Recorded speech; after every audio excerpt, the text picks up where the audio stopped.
which has really been very good throughout her career. Yeah, last year, just going into that season, she's not even a year out of surgery. And your feet are a big deal in this sport, So yeah, I know she was, not only that, not only just the surgery and the physical part of it, but the mental part of it, working her back into it. We didn't have her, I think, for the first 10 games. She really had to press and do a great job just to play last year.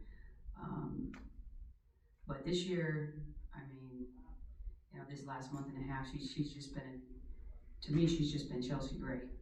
And she seems to, for my years here, she gets better in September and October when it counts the most. That is something that the good Lord gave her. She's born like that. So she's just really dangerous in high pressure situations.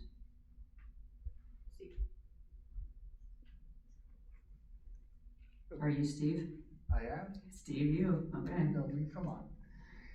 You only had one day to prepare for this game. Is it like cramming for a final exam, or have you done enough over the course of the season that you could be ready to shift gears to a different kind of environment that the playoffs provide?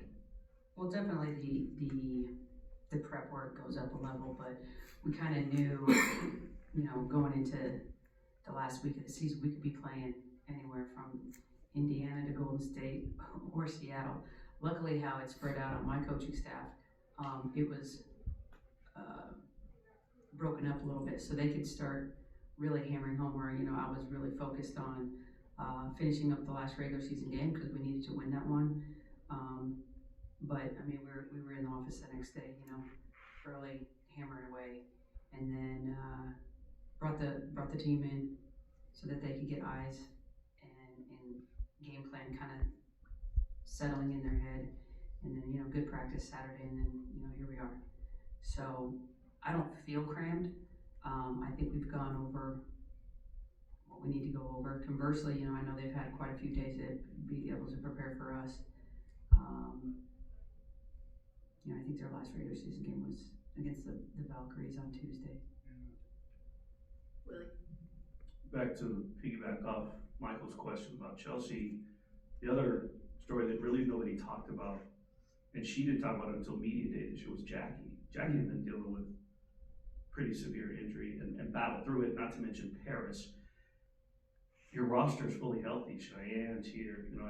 You have a full roster, and the chemistry is that you were waiting on is, how nice is that to sort of, when you think about last year's playoffs, what you were dealing with having everybody healthy and everybody on the same page? Well, it's nice to have everybody healthy. Jackie's someone who's have to pull information out of her sometimes. Sometimes she can be hurting more than she's letting on.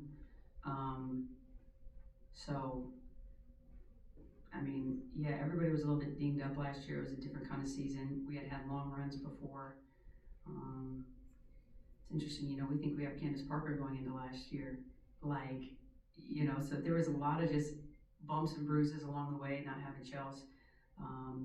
But we're ready to go now. That was last year. We learned a lot from last year. We learned a lot this year. And I think the world is starting to learn how good Jackie Young is. We've kind of known it here all along. But to kind of see her go to that next level, but also get the recognition, she's on All-WNBA teams, I think is great because of the work that she's put in, and we're not sitting here without Jackie. I know we talk a lot about Asia and Chelsea, but Jackie has been phenomenal for us. Who else in the room before we go to Zoom? Andrew Jones on Zoom. Andrew? Thanks a lot as always. Coach, as you know, no secrets between you and Seattle for the tough battles that you've all had, including splitting two this season. And though they've struggled shooting a three-point shot this year, they've had an emphasis on Nneka shooting more threes as the season has gone on to really try to get some production there. Besides Nneka and Malanga's rise, anything else you've seen from Seattle as the season has gone on? I don't think you talk about Wheeler enough.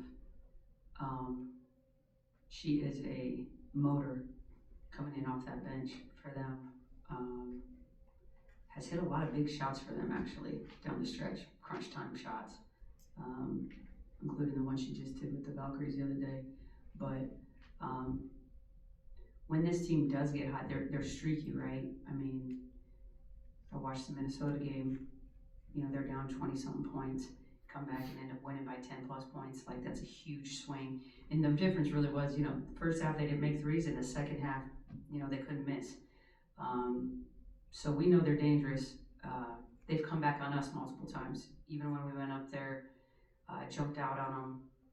They crawled back into that game, ended up being a 5-point game. We had them down by 21 here in the game that we won, and they crawled back to pull within one. It's a very dangerous team, and it's because they can change the tempo of the speed defensively, and like I said, get hot, create some easy ones for themselves on the defensive end, and then, you know, your offense gets a little bit easier. So you got to stay locked in for the full 40 minutes here. No, can't have those 5, 6, 7 minute lapses. I don't even want a 2-minute lapse.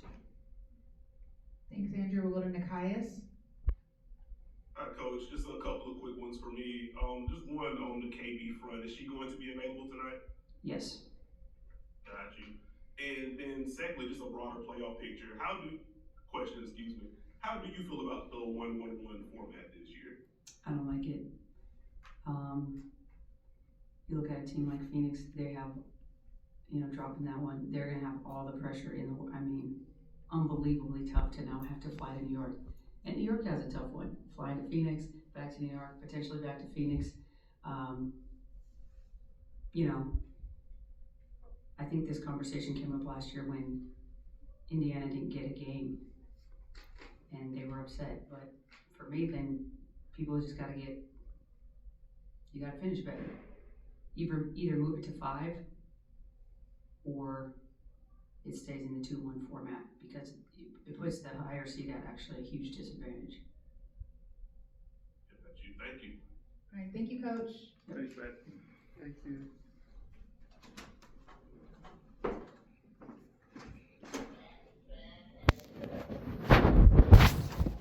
Recording stopped.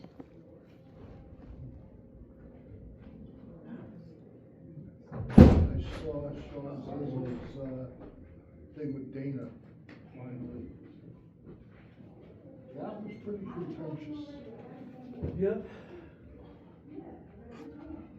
He looked like he was, you know, he was trying to pick a fight with Dana. Well played, Sean. Yeah. That's, you know what that is? That's an experience on Sean's part.